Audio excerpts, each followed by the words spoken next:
Recording in progress. Bueno, buenas tardes a todos y a todas, a esta que es la tercera mesa de estas jornadas de sociolingüística. Les damos la bienvenida, les agradecemos la paciencia con los desperfectos tecnológicos y vamos a compartir una mesa de 3 equipos de investigación. El primer equipo de investigación es de la Universidad Nacional del Sur, el segundo equipo de investigación está conformado por gente de la UNSAM y de la UNTREF, y el tercer equipo de investigación es de la Facultad de Filosofía y Letras de la Universidad de Buenos Aires. Vamos a darle espacio al primer grupo, que es de la Universidad Nacional del Sur, un equipo muy numeroso, pero que en este caso va a estar representado por las profesoras Elizabeth Rigatuso, Giselle Julián y Antonella D'Ambrosio.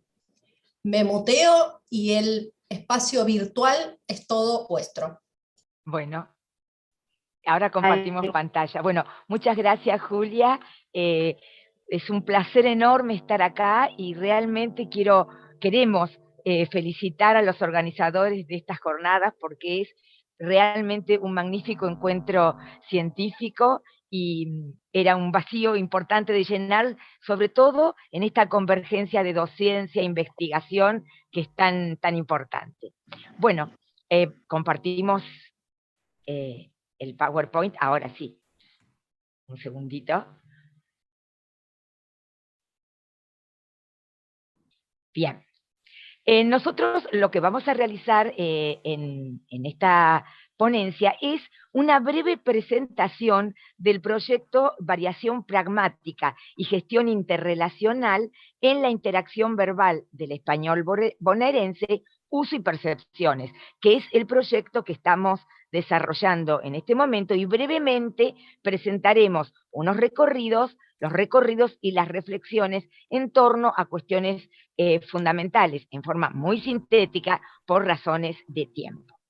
El proyecto se desarrolla en el marco del grupo EDICEBO, que es el grupo de estudios sobre discurso, interacción y sociedad en español bonaerense, que tiene su actividad, desarrolla su actividad en el Centro de Estudios Lingüísticos, doctora María Beatriz Fontanella de Weinberg, del Departamento de Humanidades de la Universidad Nacional del Sur. Vamos a referirnos brevemente a la organización de la ponencia. Ahí está. ¿Cómo hemos organizado la presentación? Bueno, en primer lugar, vamos a hacer una breve introducción donde nos referiremos a la línea de investigación que viene desarrollando el grupo EDICEBO, y vamos a plantear justamente cómo este proyecto tiene continuidad, plantea continuidad y es consecuencia de avances del proyecto previo, y luego vamos a detenernos en conceptos operativos, además del de estilo comunicativo, que es central, el de variación pragmática y gestión interrelacional. Eso en la introducción. Luego, en recorridos y reflexiones, nos detendremos en los dominios y fenómenos que abordamos en el desarrollo del proyecto. Habría que subir un poquito la diapositiva. Abordaremos también estos dominios, y fenómenos dan lugar a líneas de investigación, a subproyectos que se desarrollan dentro del proyecto, y luego tomaremos, además de los dominios y fenómenos, haremos una breve referencia a cuestiones metodológicas. Ahora sí, bien. Vamos a referirnos, en primer lugar, esto es conocido, pero queremos señalar que cuando hablamos de español bonaerense, estamos siguiendo la división dialectal que ha realizado Fontanella de Weinberg a partir de la división dialectal de Berta Vidal de Batini, de los dialectos del español de la Argentina, y entendemos por español bonaerense la región dialectal del español de la Argentina, que comprende la variedad empleada en la ciudad de Buenos Aires, en la provincia del mismo nombre y en gran parte del territorio de La Pampa. Bien, ¿cuál es la línea de investigación que desarrollamos como grupo. El grupo Dicebo se propone abordar la variedad dialectal, las características de la variedad dialectal del español bonaerense, pero desde la perspectiva de la interacción verbal. Hace una mirada, aborda aspectos sincrónicos, hoy nos vamos a centrar en la sincronía, y aspectos diacrónicos, y en esta línea centrada en la interacción verbal del español bonaerense, confrontamos marcos institucionales y no institucionales y abordamos fenómenos operativos en la dinámica de estos dominios a fin de identificar los rasgos propios de cada dominio de uso, educativo, de la salud, luego nos vamos a referir a ellos, y relevar estilos comunicativos de la variedad dialectal. Ahora después nos vamos a detener en qué entendemos por estilos comunicativos y cómo hablamos de estilos comunicativos propios de grupos, propios de dominios de uso, propios de modalidades de interacción, pero en la convergencia de rasgos, y de ahí la importancia de considerar la variación pragmática, intentamos relevar los rasgos de la variedad dialectal como tal. Al abordar en la interacción verbal desde esta perspectiva, además de relevar las características de la variedad dialectal, poniendo un foco de atención no solo el uso lingüístico, sino las percepciones de los hablantes, ¿sí? Y las premisas socioculturales, los presupuestos, los valores y las creencias que subyacen a las elecciones lingüísticas de los hablantes en distintos encuentros comunicativos, procuramos poner en relación, al abordar uso y percepciones asociados a las percepciones de los hablantes, los valores socioculturales, intentamos, decía, poner en relación uso y percepciones y ofrecer un marco interpretativo desde los valores socioculturales y las creencias a las prácticas comunicativas. Además del uso y las percepciones, procuramos detectar problemas comunicativos propios de las interacciones analizadas con el propósito de generar futuras propuestas de resolución de problemas, de conflictos de interacción que detectemos, gestionando estrategias de concientización lingüística y ofreciendo herramientas teórico-metodológicas para el desarrollo de competencias comunicativas profesionales, atendiendo a los factores que inciden en el éxito o en el fracaso de la comunicación. Esto entonces, en una labor de transferencia y extensión que ya estamos realizando, proyectada desde el avance en el campo investigativo. La comunidad objeto de estudio es Bahía Blanca, en los estudios sincrónicos, perteneciente a la variedad dialectal del español bonaerense y a donde se encuentra radicado el grupo en el marco de la Universidad Nacional del Sur. ¿Seguimos? Bien. Una cuestión importante que tenemos que definir es ¿qué entendemos por estilo comunicativo? Entendemos por estilo comunicativo, es una noción que estamos tomando desde la sociolingüística interaccional, a partir de los aportes de Deborah Tannen y también desde la pragmática sociocultural de Diana Bravo. Entendemos por estilo comunicativo el conjunto de rasgos característicos que definen el modo de comunicación de un grupo social o de una persona. A las elecciones que realiza el hablante para construir ese estilo comunicativo subyacen los valores culturales, las normas de comportamiento que los hablantes adquieren como miembros de una sociedad y de una cultura y que justamente integran su identidad cultural.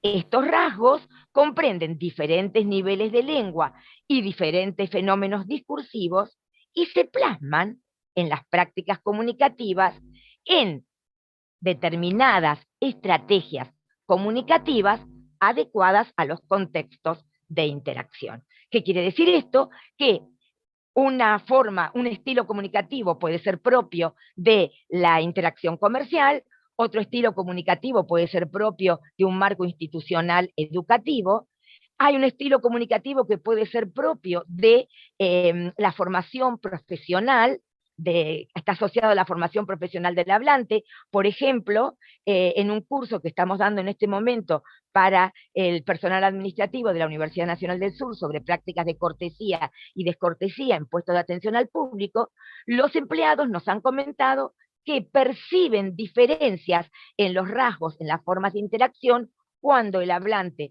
proviene de las ingenierías, cuando el usuario proviene del ámbito de las ciencias humanas, cuando el usuario proviene del ámbito del derecho. Bien. No se ve, ahí está. En nuestro caso, proyectamos el concepto de estilo comunicativo a partir de las definiciones que acabamos de dar, de la definición que acabamos de dar, más allá de un grupo determinado, y lo que nos proponemos relevar es los rasgos del estilo comunicativo de la variedad dialectal del español bonaerense como tal. Bien, estudios previos que hemos realizado en el marco del grupo EDICEBO han demostrado que el estilo comunicativo se encuentra en un proceso de cambio que afecta a su realización en distintos dominios de uso y a distintos fenómenos. Ese cambio en el estilo comunicativo del español bonaerense, detectado en proyectos previos, marca la tendencia cada vez mayor en la variedad hacia una cultura de acercamiento. ¿Qué plantea en la noción de cultura de acercamiento? Estamos siguiendo a Bercate y a Antonio Briz. ¿Qué plantea? Una mayor cercanía interpersonal, es decir, mayor cercanía en la gestión de los vínculos, una menor formalidad y una mayor informalidad interaccional. Y al mismo tiempo, entonces, mayor cercanía, menor formalidad, mayor informalidad y una mayor personalización en la construcción de los vínculos. Ahora bien, en estudios previos detectamos precisamente que ese proceso de cambio en el estilo comunicativo transcurre con grados distintos de avance en los distintos dominios de la variedad. Es decir, tiene un grado de avance en el ámbito familiar, en las relaciones sociales, en el ámbito educativo, en la interacción comercial, etc. Y también en distintas modalidades de interacción. Entonces, nos preocupa los potenciales conflictos que se puedan generar entre, por ejemplo, el cambio en el estilo comunicativo y dominios institucionales que suponen un grado mayor de formalidad. Por ejemplo, un emergente clarísimo del cambio en el estilo comunicativo son las fórmulas de tratamiento. Concretamente, los pronombres de tratamiento, el avance de vos frente a usted, ¿sí? Ahora bien, ese avance de vos frente a usted, predominante, por ejemplo, en los intercambios comunicativos en vínculos cercanos, a veces genera situaciones de conflicto lingüístico, situaciones de inseguridad lingüística, cuando se van cruzando determinadas variables en contextos determinados. Por ejemplo, ¿qué sucede? Y eso lo hemos relevado también en los puestos de atención al público en el ámbito universitario, ¿sí? ¿Qué sucede cuando el usuario es un alumno de una edad mayor del promedio habitual? Cuando es un hablante mayor, por ejemplo, de 70 años. ¿Qué forma se elige? Lo mismo sucede en el vínculo docente-alumno. ¿Qué forma elige el docente al interactuar con el alumno, con el que muchas veces tiene diferencia de edad, donde el alumno tiene más edad que el docente? Y aquí entramos en un tema fundamental que tiene que ver cómo en el estilo comunicativo opera la construcción de las identidades. Y, además, la posibilidad de generar situaciones de discriminación a partir de la elección de estos fenómenos. Es decir, si lo trato de usted, estoy marcando diferencias, por ejemplo, con los compañeros. Es decir, esta zona de inseguridad lingüística que nos plantea el proceso y que hace que entre en colisión, en choque, el estilo comunicativo en su avance hacia la cultura de acercamiento y determinados fenómenos en determinados contextos. Y un aspecto interesante para abordar en tal sentido es ver en qué medida el avance de la cultura de acercamiento en la variedad dialectal implica que se minimice el empleo de estrategias de atenuación cortés, porque en el marco de los extraordinarios aportes de Antonio Briz al estudio de la conversación en español, en algunos artículos ha señalado que en variedades del español peninsular el avance de la cultura de acercamiento implica que se empleen menos estrategias de atenuación cortés. ¿Sí? Bien. ¿Seguimos? Bien. Esta línea de investigación que desarrollamos como grupo se articula además con el CRESBO, que es un corpus digitalizado histórico y sincrónico del español bonaerense que estamos desarrollando y que no nos vamos a detener, y que opera con un módulo histórico y un módulo sincrónico. ¿Seguimos? Bien, el presente proyecto entonces plantea continuidades de avances realizados en estudios previos en el marco del grupo EDICEBO. Precisamente, esos estudios previos pusieron de manifiesto que en la identificación, en la caracterización de los dominios, resulta importante tener en cuenta la existencia de variación pragmática situacional. Entonces, un relevamiento exploratorio que hicimos en una etapa previa de las investigaciones puso de manifiesto cómo en la definición e identificación de diferentes dominios registramos fenómenos de índole pragmática que operan como estrategias centrales para la gestión de los vínculos y que constituyen esos fenómenos expresión y elementos que dinamizan ese cambio y esas características del estilo. Bien, como decíamos antes, estos modos de expresión y realización de los fenómenos al interior de cada dominio presentan fenómenos de variación pragmática, pero al mismo tiempo encontramos diferencias y similitudes de esos fenómenos en la realización entre distintos dominios. Es decir, que lo que nos interesa es realizar un estudio sistemático de los fenómenos de variación pragmática que se verifican en la dinámica de los intercambios comunicativos de la variedad y que dé cuenta de la convergencia y la divergencia que hay en los estilos comunicativos dentro de cada dominio y entre dominios, y atienda, y esto es fundamental, y seguimos aquí a Valero Garcés, a la incidencia en la calidad de la comunicación. Seguimos porque si no nos vamos a quedar sin tiempo. Entonces, justamente el propósito del proyecto actual es avanzar en la identificación de los rasgos que definen el estilo comunicativo de la interacción verbal, el del español bonaerense, considerando sus características en dominios institucionales y no institucionales, tipos y modalidades de interacción, relevando un conjunto de fenómenos pragmáticos que, según investigaciones previas, resultan particularmente significativos para la gestión interrelacional. Lo que entonces procuramos relevar es variación pragmática intradialectal. ¿Seguimos? Entonces, Lizzy, ¿qué pasó entendemos? la mitad del tiempo, te aviso por si tenés que... Bien, entonces ya le paso rápidamente la voz a las chicas. ¿Qué entendemos por variación pragmática? La variación en el uso de la lengua de fenómenos que son típicamente pragmáticos, de índole pragmático-discursiva, por ejemplo, actos de habla, fórmulas de tratamiento, saludos, conversación de contacto, ¿sí?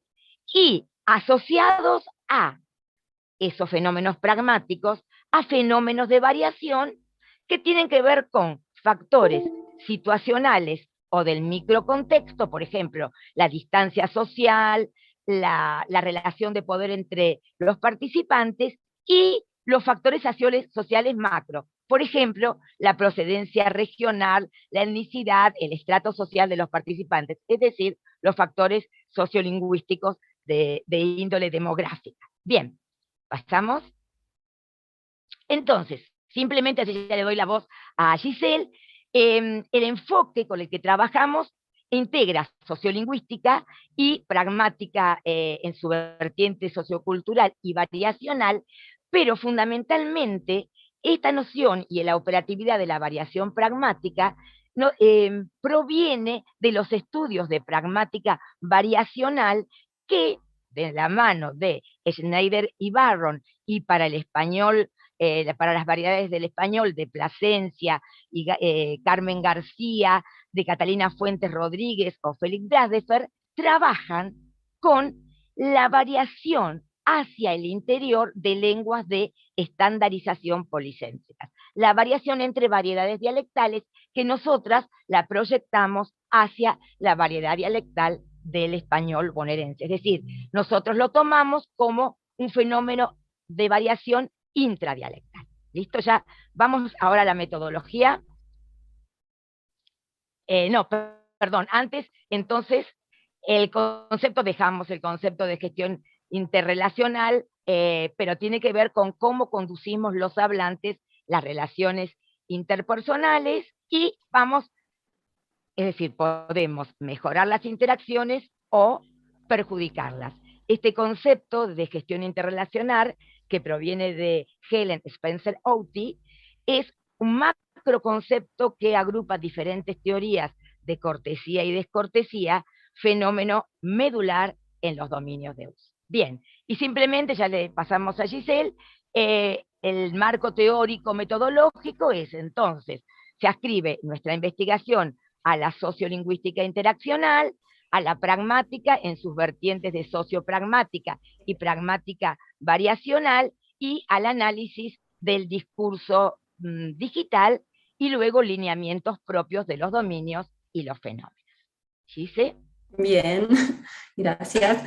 Bueno, como ya adelantó Lizzy, por razones de tiempo, los recorridos que planteamos en relación con el proyecto apuntan a acercar algunas precisiones respecto de dominios de uso seleccionados, fenómenos y cuestiones metodológicas que va a desarrollar Antonella.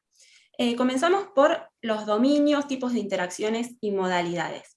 Para el desarrollo de las metas del proyecto se ha realizado una labor de selección de dominios de uso y díadas, y se han acotado contextos específicos, considerando además los tipos de interacción según modalidades de realización, es decir, cara a cara, telefónicamente, la comunicación digital y dentro de esta escrita y oral, y atendiendo a recursos verbales y multimodales, dentro de un mismo dominio. Por ejemplo, encuentros de servicios comerciales e institucionales del ámbito educativo universitario cara a cara y por WhatsApp, fenómenos pragmáticos presentes en clases virtuales y en exámenes virtuales y también cara a cara, fenómenos en su forma de manifestación en distintas modalidades de comunicación digital, por email, por WhatsApp, mensaje de texto.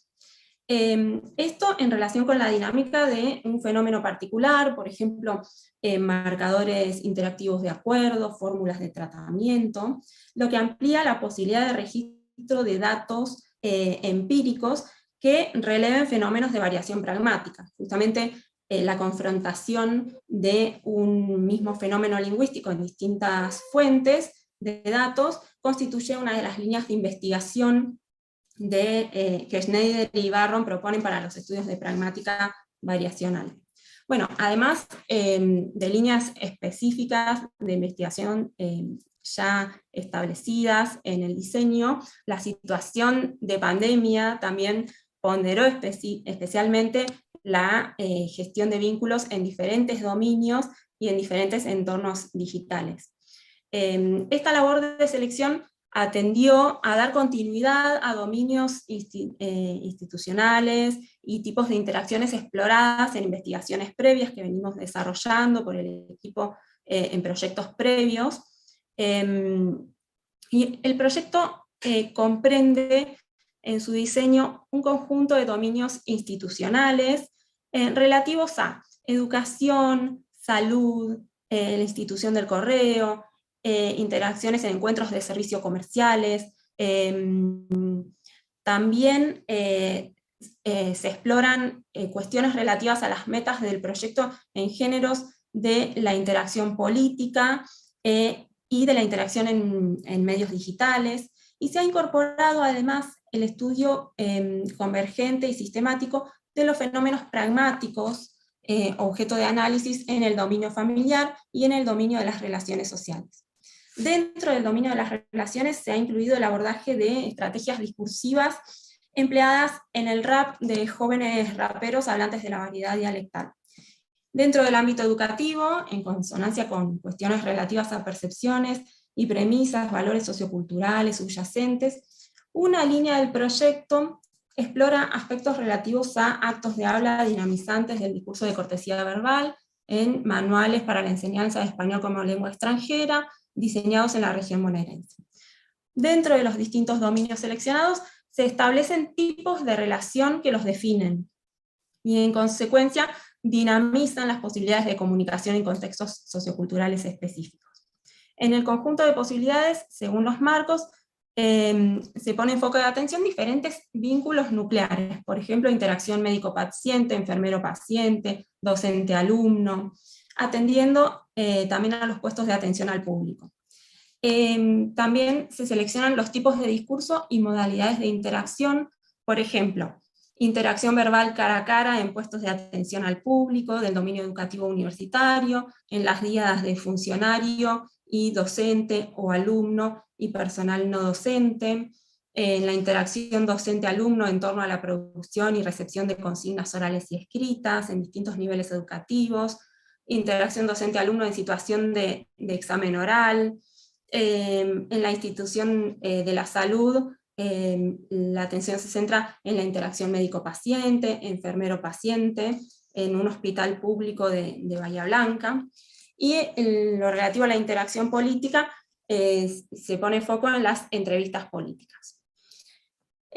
Pasamos a los fenómenos. 5 minutos. Ya redondeamos.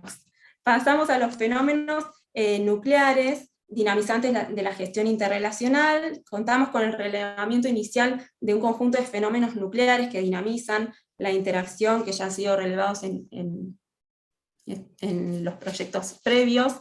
Por un lado, fenómenos estrechamente vinculados a la producción de discursos de cortesía y descortesía, negociación de identidades, como las fórmulas de tratamiento, marcadores discursivos interactivos, conversación de contacto, estrategias de atenuación, de ponderación del lenguaje, usos del silencio. Y atendemos a las similitudes y diferencias en relación con la producción de distintos actos de habla, atendiendo a sus funciones según los propósitos comunicativos de los participantes. En este sentido, el proyecto plantea el registro del repertorio de actos de habla predominantes y aquellos validados culturalmente, y por otro lado, el análisis de los modos de realización de esos actos de habla particulares. La indagación de variación pragmática situacional dará cuenta luego en forma transversal de similitudes y diferencias respecto de los tipos de actos de habla predominantes y validados en los dominios, y en relación con modalidades específicas de realización de actos de habla particulares. Bueno, le cedo la palabra a Antonella porque se nos va el tiempo. En el minuto restante voy a decir muy rápidamente, en realidad comentar, sí, abuelo de pájaro, tengo un don para hablar rápido, así que voy a usarlo. En cuanto a los lineamientos generales, ustedes los pueden ver ahí, básicamente el lineamiento metodológico de la sociolingüística, en diferentes vertientes, de la pragmática también en las vertientes que estuvo mencionando Lizzy, de análisis del discurso.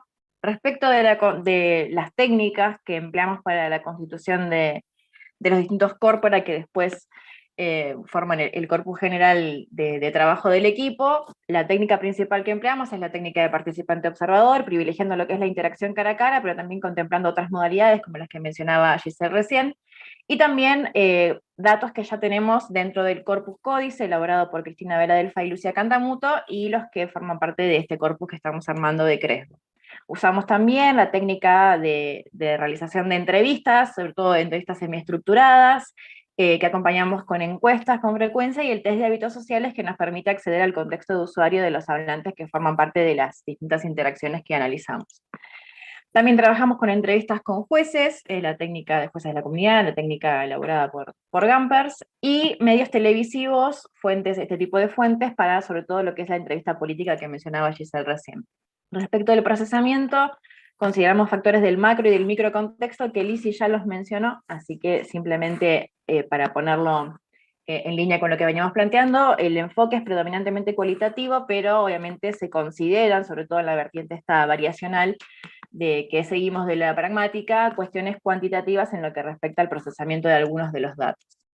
También otras variables que consideramos tienen que ver con la red, por ejemplo, de interacción social y la trayectoria profesional de los miembros de las comunidades, factores que son propios de cada dominio. En esta variedad tan grande que tenemos de líneas de abordaje de cada miembro del proyecto, cada dominio particular va a presentar distintas variables que van a incidir, por supuesto, también en el desarrollo de las interacciones, y por supuesto también el tipo de relación entre los hablantes en términos de poder y solidaridad, como lo plantean Brown y Gilman.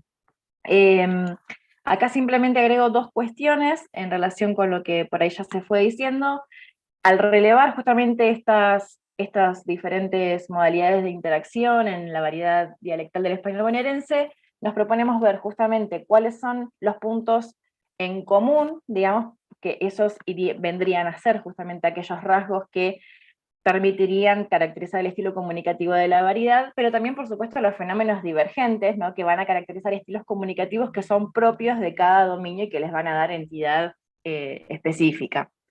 Y una última cuestión en relación con los datos con los que trabajamos. Por supuesto, en cada una de estas líneas de investigación de cada uno, trabajamos con material anonimizado, protegiendo siempre que no se puedan rastrear las identidades de los hablantes ni de las instituciones, por supuesto con una diversidad de procedimientos que va variando de acuerdo con los datos que cada uno maneje. Lizzy, no sé si querés decir adiós. Nos quedamos sin tiempo, Julia, ¿no? Estaba por decir eso. 2 minutos de chapa. 2 minutos de chapa, bueno, simplemente decir que el avance que hemos realizado hasta el momento en el proyecto de investigación nos ha puesto de manifiesto, en primer lugar, la complejidad metodológica en el abordaje de los dominios y de los fenómenos en cada uno de esos dominios y en las diferentes modalidades. Por ejemplo, van apareciendo estos factores en el avance de la investigación, nuevos factores que nos llevan a redefinir los distintos fenómenos y las variables con las que operamos. Por ejemplo, en lo que relevamos de la comunicación digital, el tema de la cronemia, el manejo del tiempo, el tipo de interactividad en la que se encuentra el hablante, por ejemplo, en la interacción comercial, cuando el vendedor está al mismo tiempo atendiendo al cliente cara a cara y está recibiendo mensajes y mensajes por WhatsApp.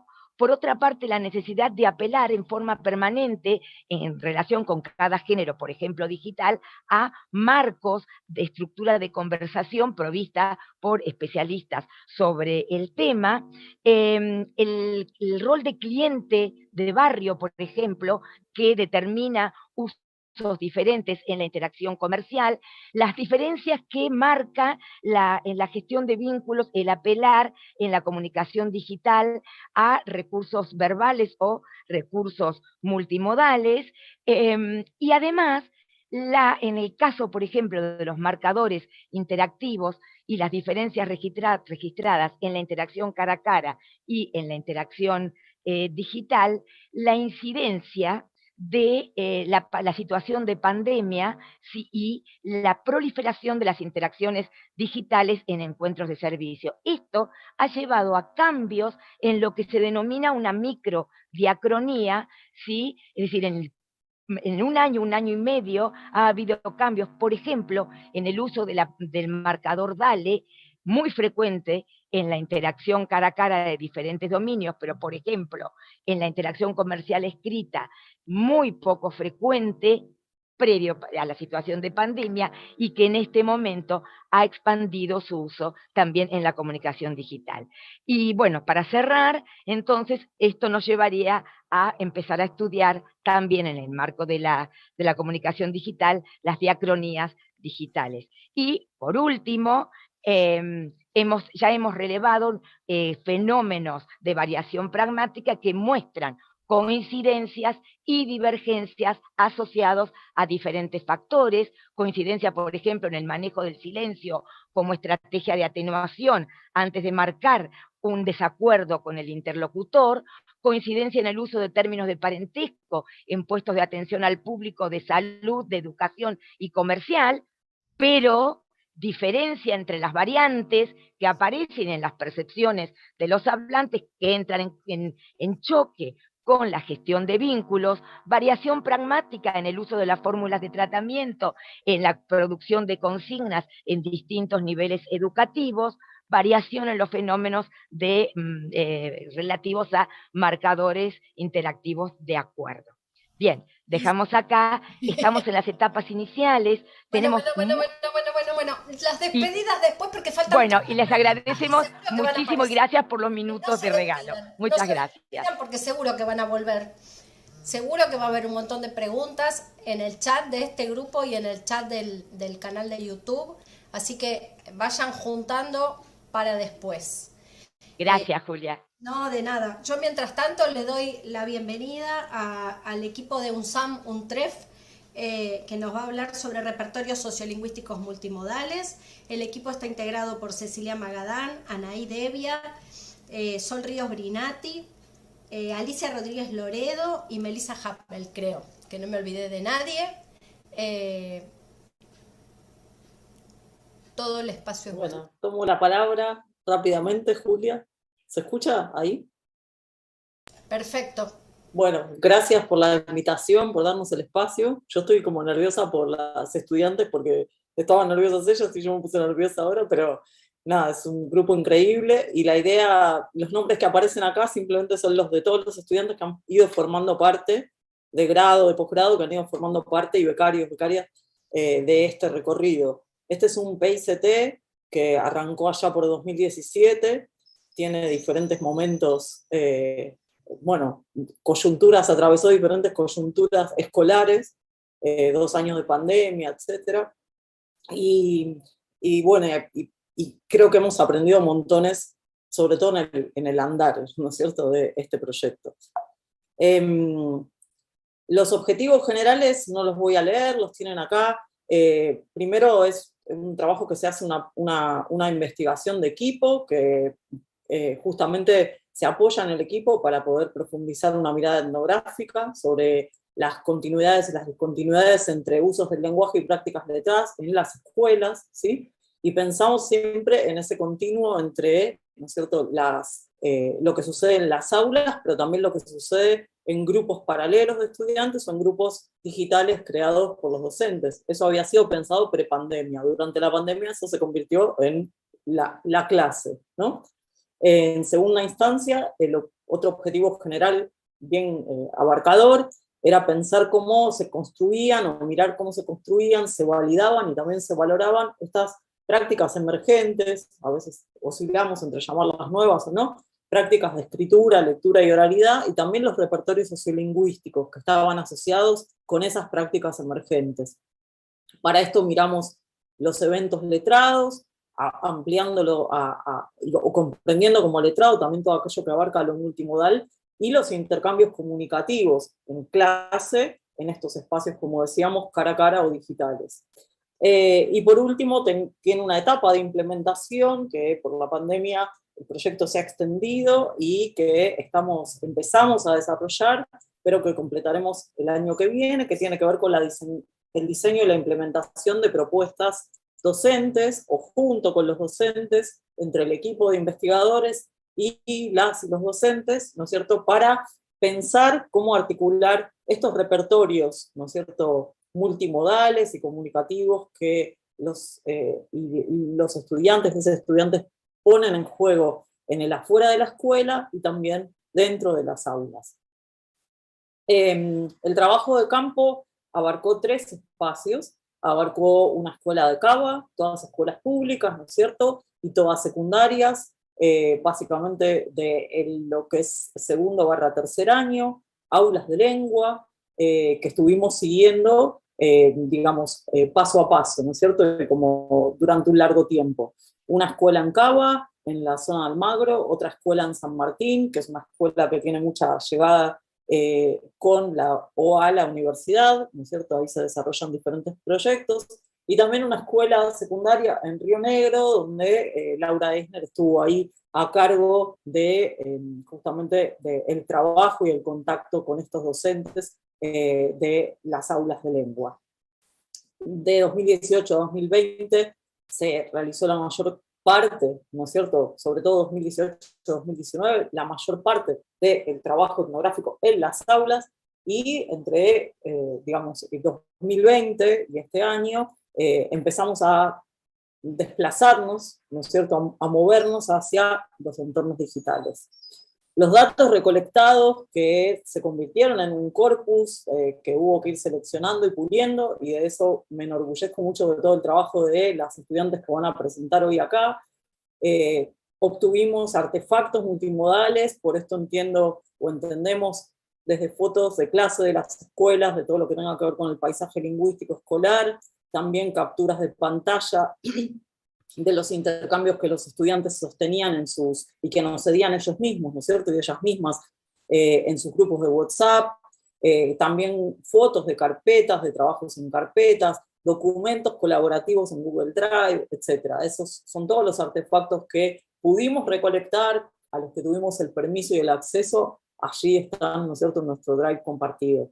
También cada uno de los integrantes del equipo, que nos organizamos en dupla, la idea era que nuestro equipo, que está formado también por Virginia Unamuno, por Gabriel Voskin, por mí, por Juan Boní, organizamos como duplas, Lucía Romero, Lucía Godoy, en fin, grupos de investigadores en formación y ya formados del CELES, íbamos con cada una de estas estudiantes y cada uno de estos estudiantes que se estaban formando. Entonces, lo hicimos como duplas, ¿no es cierto?, de ingreso al campo, de ingreso a las aulas, para hacer ese trabajo etnográfico. Y cada uno de nosotros recogió notas de campo que hoy en día, cuando estamos ya en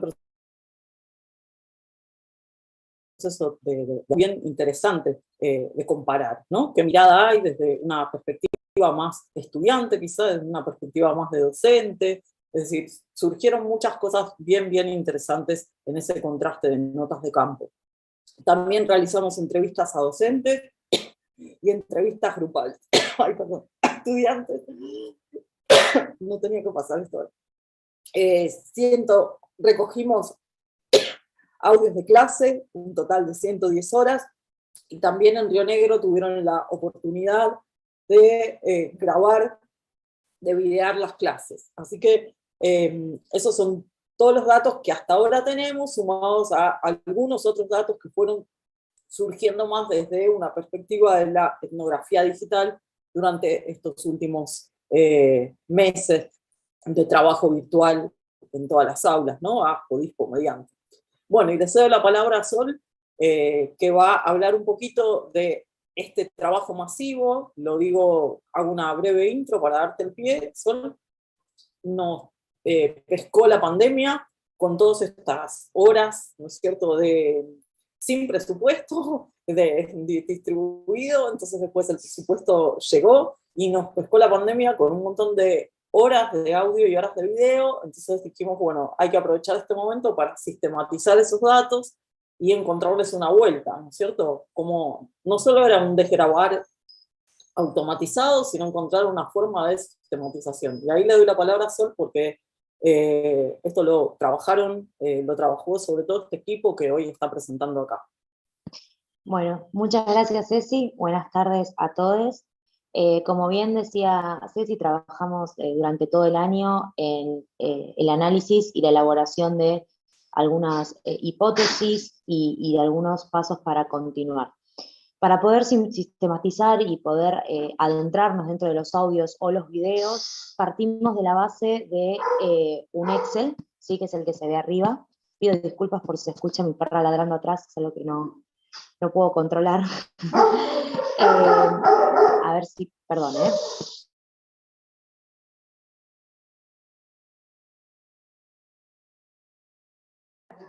Ahí está, disculpen, eso tampoco tenía que pasar.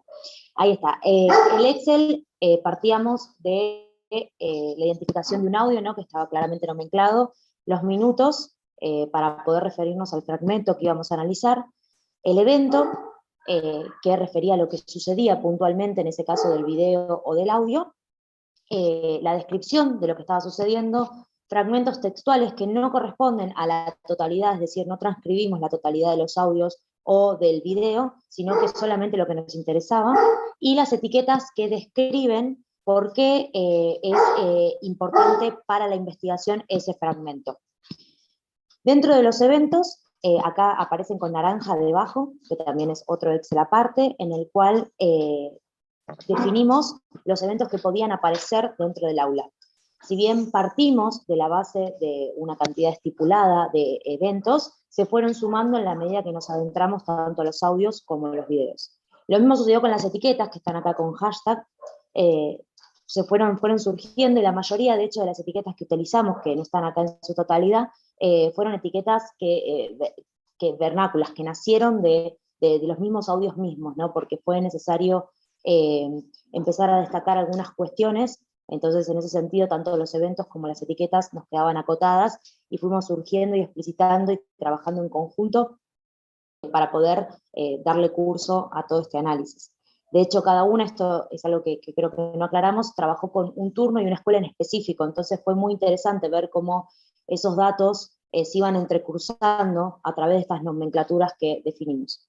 Los ejes de análisis que decidimos traer hoy acá y que vamos a ejemplificar entre todas, tienen que ver, están aquí abajo a la derecha, y tiene que ver con recursos multimodales, la oralidad y el lenguaje en redes, intercambios orales a partir de la lectura y la escritura, y norma y corrección. Así que Ceci, si querés pasar. Yo voy a comenzar, voy a hablar de los recursos multimodales a partir de una clase en particular, en la cual se trabajó con la escritura de un guión sobre Antígona en la actualidad. ¿Sí? Los alumnos tenían que escribir a través de Google Drive, en conjunto, colaborativamente y al mismo tiempo, el guión de la obra. Entonces se empezaron a dar un montón de cuestiones vinculadas al desconocimiento de la herramienta, ¿sí? Y al desconocimiento de las posibilidades. Lo que resaltó mayoritariamente es la intención por parte de los alumnos y las alumnas de utilizar la herramienta como si fuese una hoja común y corriente, y no propiamente un aparato tecnológico, en algunos casos computadoras, en otros celulares. Entonces se daban casos como, por ejemplo, en este primer globo que dice, uy, borré todo. Empezar a escribir es eso, con frases cortas, nada sofisticado, porque también volvía a aparecer al verse vinculado un elemento como una computadora, aparecía una duda entre ellos y ellas sobre cuál era el tono que debían utilizar para su obra de teatro. Porque para ellos, leer una obra de teatro era leer una obra clásica, con una tonada y una voz desconocida para el lenguaje que ellos usan todos los días, de alguna manera. Después también hubo partes de descubrimiento, ¿no? Como aquí abajo se ve de, mirá, están escribiendo ahí. Yo puedo borrar lo tuyo, perdón. Y también otra parte de descubrimiento es acá en el estudiante 4, la estudiante 4, que dice, ¿se nota cuando yo lo borro? Sí, dice Yamila en violeta. Si querés pasar, Ceci. Entonces, puntualmente, para ejemplificar la implementación de estos recursos multimodales, traje 3 ejemplos que tiene que ver con la consigna de la actividad, que proponía que se escriba colaborativamente, como ya mencioné, y que se use paralelamente al chat para poder comunicarse por cuestiones organizativas. Sin embargo, los alumnos demostraron una cierta incapacidad o dificultad para poder comunicarse por ahí, ¿no? Y utilizaban la voz hablada por fuera para decir, por ejemplo, en el primer ejemplo, no borren nada, no lo borres que ya lo puse eso, no lo borren. Y la docente se veía obligada a volver a aclarar una y otra vez que se puede devolver, que las cosas en la computadora se pueden recuperar, ¿no? Acá se ve esto de querer que como si se trabajara con una hoja y un papel, ¿no? En un espacio en el cual es imposible devolver lo que se borró, lo que se modificó. En el segundo espacio, Kevin, que en este caso está mencionado por nombre porque se identifica en el audio, pide que dejen de escribir y se pone nervioso frente a la cantidad de palabras que van apareciendo en su documento, y otra alumna intenta ordenar pidiendo que pongan el nombre de su personaje, 2 puntos, y que simplemente escriban. Y por último aparece el caso de Yamila, que es quien estaba también en la diapositiva anterior, que es quien pregunta, ¿se nota cuando yo borro? Sí, dice Yamila en violeta arriba. En este caso vuelve a aparecer lo mismo, ¿no? El desconocimiento y la brecha que se genera por la falta de implementación de este tipo de elementos en el contexto del aula. Por último, una de las hipótesis que surgen a partir o con las que se vincula particularmente este eje, que es el de recursos multimodales, tiene que ver con que la intervención planificada sobre prácticas de alfabetización multimodales permite a los estudiantes desplegar un mayor margen de agencia en la reapropiación crítica de recursos digitales y poner en valor saberes cotidianos en el ámbito escolar. Así que bueno, básicamente lo que nosotras pudimos observar analizando estas cuestiones tiene que ver con lo que vimos, digamos, en los audios y los videos, es una falta de apropiación de estos recursos por desconocimiento y también por una puesta en valor de cómo se debe escribir una obra de teatro, de dónde se debe escribir y de cómo funciona la escritura colaborativa. Así que bueno, sin más, le doy el paso a Ani. Gracias. Muchas gracias, Sol. Buenas tardes a todas y a todos. Bueno, yo voy a centrar más en lo que es el eje de oralidad y lenguaje en las redes, que sería obviamente en función, digamos, cómo se pone en juego en lo que es el ámbito áulico, ¿no? Cómo se trae. Anaí, ¿podés hablar un poquitito más fuerte o un poquitito más cerca de tu micrófono? Sí, ahí se escucha mejor. Ahí está mejor, buenísimo. Genial. Bueno, me repito por las dudas, yo me voy a centrar más en lo que es el eje de oralidad y lenguaje en las redes, puesto en juego en el aula, ¿no? Cómo es traído a veces en el aula. Ahí en lo que es la filmina, sí, yo traje 2 ejemplos que me parece muy interesante trabajar. El primero, dice, es un insulto, lo vi por internet, me gustó, a raíz de una palabra que trae uno de los alumnos, y otro le responde, lo usa él solo. El otro ejemplo es una entrevista, ¿no?, a los alumnos, donde se les pregunta si escriben en el celular, en WhatsApp, en este ejemplo en particular, como escriben en la escuela. Dicen, no, que ahora abrevian mucho y que eso no lo pueden llevar a la carpeta, ¿no? Dice esto de, no nos dejan. Si puedes pasarle a la siguiente página, así, acá se ven mejor los 2 ejemplos. El primero, como decía, es en el contexto de una consigna, donde los chicos están jugando un tutti frutti, ¿no? Que cada categoría es un contenido de lengua, o sea, tenía verbos, adjetivos, adverbios, y una categoría especial que era para palabras que usan ustedes. En esa categoría surgieron varias palabras, por ejemplo, esquere, pero traigo este ejemplo porque el alumno trajo la palabra Heraclia. La docente no lo conocía, entonces le preguntó qué es lo que era, cómo que se usaba, dice que es un insulto, lo vi por internet y le gustó. Pero bueno, ¿cómo se aplica, cómo se usa? Que es una interjección, le pregunta a la docente. Dice, no, es como decir estúpido, algo así. Y a otro alumno ahí es donde ingresa a la conversación y dice, no, lo usa él solo. Está bueno, esto me parece que ejemplifica muy bien, porque nosotros decimos lenguaje en las redes y puede significar muy amplio, puede ser como que hay un solo lenguaje, y está bueno ver cómo tal vez cada red, no sé, por ejemplo, WhatsApp, Instagram, Facebook, puede funcionar como una microesfera de lenguaje particular, y que cada usuario de esas redes va haciendo su propio repertorio y su propio camino, como se ejemplifica acá. O sea, dice, no, lo usa él solo, como diciendo, no es representativo de todo, no son palabras que usamos ustedes, nosotros, sino es alumno. Lo que es el segundo ejemplo, está abajo en la entrevista, me pareció muy interesante también ejemplificar esto. Cuando les preguntan si escriben de la misma manera en WhatsApp que en el aula, en la carpeta, yo dicen depende. Algunos dicen que sí, pero dicen no, depende. Porque no es solo el ámbito WhatsApp, sino también depende con quién hablan, depende de qué están hablando, o cómo está este registro de que no solo la situación comunicativa, no solo el medio, sino con quién estamos hablando y sobre qué. Y ponen estos ejemplos. En WhatsApp abreviamos, usamos la Q en vez de qué, usamos la X y la Q en vez de por qué. Había otro ejemplo que era la K en vez de lo ok o low. Y ante la repregunta esto de, ¿eso lo pueden traer a la carpeta? No nos dejan. Hay una norma que no nos permite escribir de esa manera en la escuela. Si puedes pasar a la siguiente, digamos, entre estos ejemplos, y en varios otros que hemos visto, ¿no? Permiso que se me tilda el... Ahí está. Llegamos a lo que es una primera conclusión, ¿no? Que es esto de la reflexión sobre los usos creativos del lenguaje, favorece el desarrollo de los alumnos de una conciencia lingüística crítica y la valoración de distintos repertorios sociolingüísticos o la revalorización, ¿no? Porque, como bien sé, a veces hay algunos usos que están considerados marginales, como quedan por fuera de esa frontera de la escuela, se consideran incorrectos. Entonces, está bueno como esta revalorización, ¿no? Como toda esta reflexión ayuda a entender que muchas veces es la situación comunicativa la que marca el paso de qué usos sí, qué usos no, y que no necesariamente es hablar correcto o incorrecto, sino es adecuarse a esa situación. Y bueno, sin más para decir, le paso la palabra a Ali. Gracias, Ani. Bueno, uno de los objetivos específicos del proyecto, de la investigación, es poder identificar y analizar los intercambios sobre prácticas de oralidad, escritura y lectura. A modo de ejemplo, yo voy a compartir ahora con ustedes una secuencia que tiene que ver con un intercambio a partir de una práctica de escritura.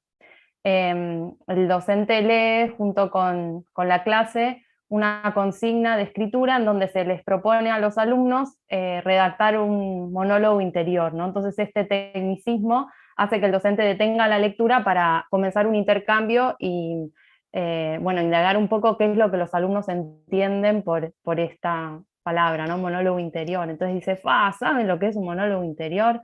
Cuando habla solo, contesta un estudiante, está muy bien lo que dijo tal, un monólogo interior sería como un pensamiento interior. ¿Nunca les pasó que hablan solos? Sí, siempre, toda la vida, contestan los distintos estudiantes.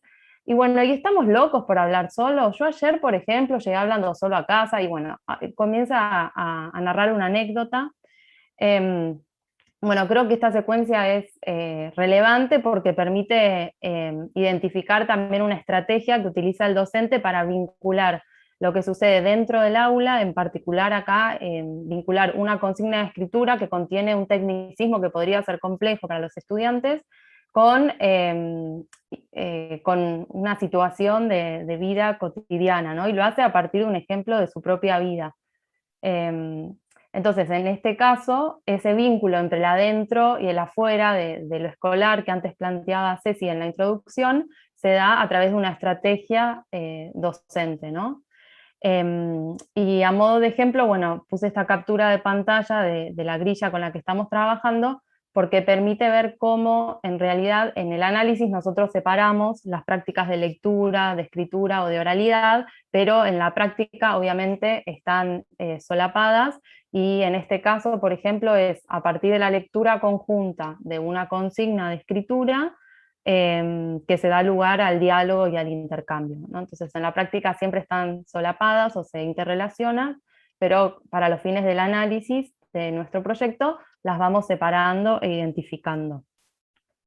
Y en definitiva, si pasamos a la próxima diapositiva, yo considero que el análisis de esta secuencia en particular permite validar una de las hipótesis del trabajo, que es que las aulas funcionan como espacios de intercambio y negociación de repertorios sociolingüísticos entre el adentro y el afuera de lo escolar. Solamente comento esto, así como analizamos este ejemplo que habla de prácticas de escritura, tenemos analizados otros ejemplos de práctica de oralidad y prácticas de lectura también. Le cedo la palabra a Mel. Bueno, muchas gracias y bueno, hola a todos. En mi caso yo lo que voy a ejemplificar un poquito es acerca de cómo aparece la norma y la corrección en el aula. Un poco lo relacionamos con este objetivo que mencionaba por arriba Ceci al principio de esta presentación, que tiene que ver con cómo se construyen y validan las nuevas prácticas de escritura, lectura y oralidad en el aula, y los repertorios sociolingüísticos asociados a ella. Entonces, en mi caso yo lo que hice fue seleccionar 3 situaciones totalmente diferentes, en donde las jerarquías y los posicionamientos de los participantes son diferentes. Y eso da como resultado de alguna manera que las formas o los dispositivos que aparecen en esos hablantes para corregir al otro son muy diferentes. Entonces, por ejemplo, en el primer cuadrito, en el verde, la docente está en un contexto de dictado, aparece mucho en las situaciones en el aula, esta situación del copiar del pizarrón o del dictado, para que los estudiantes puedan escribir en sus carpetas. La carpeta aparece como un espacio en donde lo que va escrito allí va en lapicera y va de manera prolija y va con un cierto formato, se le da cierto estatus a la escritura, como si ese cuaderno fuera visto por autoridades, aunque en realidad no debería ser así. Entonces siempre lo que aparece en la carpeta es aquello que se dicta o se copia del pizarrón, en contraposición a otras situaciones en donde se trabajan en borradores, y en esos espacios ya no se considera como parte de la carpeta, sino como que se escriban en otro lado y con lápiz, así pueden borrar, como que no hay una necesidad de estar estableciendo ese espacio de la escritura y de la creatividad y el poder borrar para que no sea visto por otros. Entonces, la docente en esta primera situación que yo elegí, está dictando y un estudiante le pregunta, porque no escucha bien, el verbo, y le pregunta si ese verbo va en plural o en singular. Entonces la docente le replica a ese estudiante que esto es un problema que les pasa todo el tiempo a los estudiantes y que siempre tiene que corregir lo mismo, y es justamente que el sustantivo no concuerda con el verbo. Entonces ella recrimina y dice, bueno, como hablan, escriben, ¿no? Entonces ella establece de alguna manera una distinción muy importante entre aquello que va en la carpeta y que tiene que ver con un registro escrito, y aquello que va por fuera de la carpeta y que tiene que ver con otros usos lingüísticos referidos a la oralidad. Un segundo ejemplo, perdón, no lo dije, pero en este primer cuadro lo que sucede es, bueno, es quien aplica la corrección es la docente para con los estudiantes. En el segundo, se da una situación de charla entre estudiantes que están trabajando en una escritura grupal, entonces algunos van dictando, otros van escribiendo en un borrador que va pasando de manos. Entonces uno de los estudiantes propone poner la palabra sobrevivencia. Entonces aparece en este momento en particular la burla hacia ese estudiante que se considera que utilizó mal la palabra para corregirlo. No se le dice que se dice de otra manera, sino más bien que directamente se hace una burla acerca de esos usos. De esta manera aparece la corrección. Y es muy llamativo porque aparece esto constantemente en los audios que estuvimos trabajando, y lo que genera, el efecto negativo que genera, es que muchas veces los estudiantes no quieren leer o no quieren hablar en público por el miedo a esa burla. Aparece bastante seguido esta cuestión de la docente pidiendo que alguien lea y los estudiantes protestan diciendo, no, bueno, que lea tal porque lee mucho mejor que yo. Entonces aparece la burla como un dispositivo que está directamente relacionado con la corrección del habla ajeno. Y en el último, bueno, como decía, la relación que se establece es entre estudiantes. Y en los últimos cuadritos, lo que aparece es una situación en donde un practicante, uno de los observadores investigadores que estuvo en el campo, tuvo a cargo una clase. Entonces se presenta ante el curso y les dice, bueno, buenos días a todos y a todas, intentando incluir de alguna manera a todos los estudiantes que están presentes.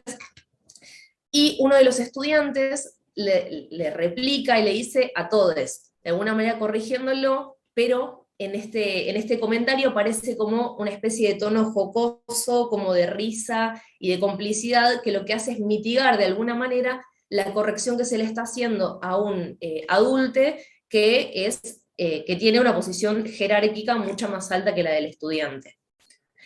Ceci, pasamos a la otra. Ahí está. Esto únicamente como, bueno, para ejemplificar y ver cómo estuvimos trabajando en esta sistematización de datos, y fundamentalmente, perdón, con Urbano, y fundamentalmente cómo aparecen ligadas las etiquetas de las que mencionaba Sol anteriormente, como por ejemplo, ¿no?, las dudas de la escritura relacionadas con la risa como dispositivo de corrección, la corrección del habla del estudiante ante el estudiante, y la relación de estudiante-docente. Ceci, pasamos a la otra. Por último, un detalle, pero que me parece que está buenísimo porque es algo que también aparece todo el tiempo, tiene que ver con cómo aparece la norma y lo normal, el habla normal en la concepción de los estudiantes. En algún momento que se empieza a conversar sobre diferentes usos lingüísticos a partir de una consigna en la cual los estudiantes tienen que grabar cómo hablan diferentes personas de diferente rango etario y diferente nacionalidad, si es posible. Entonces ellos empiezan a hablar y a hacer comentarios acerca de los audios que se están reproduciendo. Entonces en algún momento aparece la figura de Tinelli como si fuera la norma de cómo debería hablar uno, ¿no? Habla, dicen ellos, habla como de clase alta, habla educado, todos lo podemos entender. Entonces aparece como, digamos, como esta idea de lo normal en cierta figura que, digamos, se debate un poco después, porque en realidad el uso de Tinelli tiene que ver más con poder llegar a un público más amplio. Y esta figura de la norma aparece en contraposición a otra figura que en este caso, por ejemplo, en el ejemplo que traje hoy, es Alex Canigia, ¿no? Como, bueno, entonces aparece esta reflexión, ¿no? De si entonces, bueno, si son los dos de clase alta y hablan tan diferente, entonces, bueno, no tiene que ver tanto con la clase, sino con las formas y los dispositivos que tiene el hablante para dirigirse a un público más amplio o menos amplio. Nada, me parecía interesante traerlo porque, bueno, refiere mucho a cómo los estudiantes ven ciertos usos como más normales o más amplios en detrimento de otros. Entonces, a partir de este breve recorrido por las cuestiones relacionadas a la norma y corrección, la hipótesis que venimos sacando es que el análisis de estos datos nos permitió ver que las formas en que aparecen la norma y la corrección en el aula se encuentran estrechamente ligadas a las relaciones jerárquicas que se establecen entre los participantes de la comunicación dentro del aula. Así que, bueno, esto por mí, no sé si Ceci quiere terminar de cerrar. Cierro nada más agradeciéndole a cada una de ustedes, porque estuvieron geniales, y decirles que, bueno, nos salteamos marcos teóricos, todo esto, y preferimos mostrar y compartir con ustedes lo que fue la cocina era como una banda de audios que había que organizar, y creo que encontramos estas categorías nativas, encontramos muchas más cosas que justamente observaciones, una mirada crítica, más reflexiva, que es lo que la etnografía nos permite hacer, ¿no? Desde una perspectiva también de los repertorios sociolingüísticos. Y la multimodalidad, como verán, estuvo en todos los aspectos, desde el quehacer nuestro como investigadoras, hasta, digamos, justamente lo que encontramos en las aulas, y la reflexión sobre los usos del lenguaje que aparecían también en las aulas. Así que eso es todo. Mil gracias y felicitaciones por la organización, porque desde la plantilla todo nos facilitaron, así que mil gracias. Bueno, gracias a ustedes, y nos reservamos las consultas para la última ronda. Arrancamos con el último equipo, que es como de la familia, integrado por Mariana Retter, Paula García y Diego Ferreira. Pertenecen a la Facultad de Filosofía y Letras de la Universidad de Buenos Aires, y les damos la bienvenida y me callo. Bueno, buenas tardes, gracias Julia. Voy a compartir acá, esperen un segundo, ténganme fe, porque esto es difícil. Ahí. Bueno, este es el título de nuestro trabajo, de nuestro proyecto. Es un poco largo, pero es un diseño. El trabajo es el diseño e implementación de un repositorio institucional. Todas estas palabras tienen un montón de importancia en lo que nosotros queremos decir, de datos primarios para análisis discursivo de muestras de oralidad, bueno, con experiencias en contexto de aislamiento. Esperen que tengo que bajar acá porque esto es complicado. Bien, ¿quiénes somos y cómo armamos este equipo? En principio este trabajo surge de un encuentro, de un esfuerzo bastante grande, pero muy ameno, de trabajo interdisciplinario entre dos cátedras de la Facultad de Filosofía y Letras de la Universidad de Buenos Aires, una que es en la que trabajamos Paula y yo, con Julia, con Alejandro, y con Lucía, y con Gaby, que es la materia sociolingüística del Departamento de Letras, y la otra es Sistemas y Redes de Información, del Departamento de Bibliotecología y Ciencias de la Información, en la que trabaja Diego y otra gente que no conozco. En principio, estos son los nombres, nos gusta nombrarnos porque nos queremos un montón y trabajamos mucho. Está formado por 2 equipos, uno que es docente, yo que soy Mariana Stretter, Paula García y Diego Ferreira como docentes, y como estudiantes adscriptes, Laila Desmeri, Martín Manjoute, Antonella Vinaquia, Franco Valente, Belén Violante, Julia Legiero y Paloma Victorio, que fueron alumnos y estudiantes de sociolingüística en diferentes momentos y que se acercaron a trabajar con nosotros y nosotras. Bueno, me van a perdonar. Bien, no, acá, sí. Bueno, las muestras de habla que tenemos disponibles también provienen de las cursadas de sociolingüística.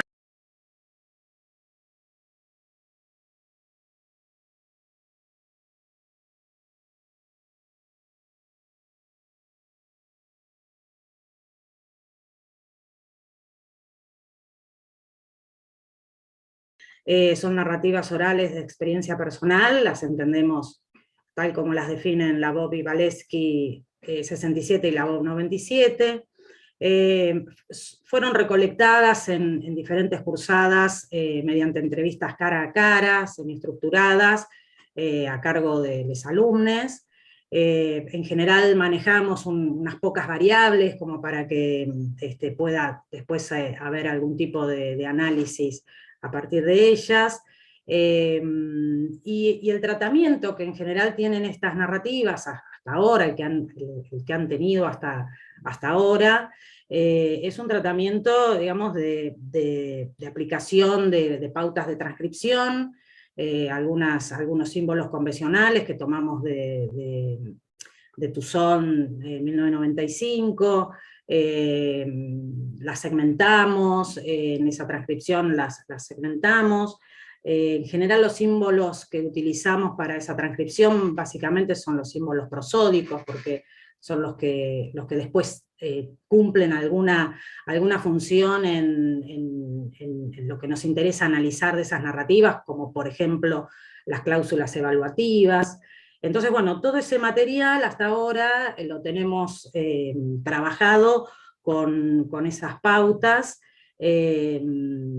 y bueno, también, digamos, todo esto conforma como la base del análisis, ¿no? Tanto en la materia como ahora en el proyecto, básicamente tenemos eso, ¿no? Tenemos una serie de narrativas recolectadas en entrevistas que fueron tratadas con estas pautas de transcripción, de segmentación, y teniendo en cuenta la definición de la Labov de narrativas, donde también ponemos bastante el foco en las funciones, ¿no? La función narrativa y la función evaluativa, y especialmente después en el análisis trabajamos bastante la función evaluativa de las narrativas. Ahora sí, Marian, pasamos al contexto de recolección puntual, que es el que estamos trabajando para el repositorio, que fueron las narrativas que recolectamos en las cursadas del 2020 y del 2021, que se llevaron a cabo en condiciones extraordinarias.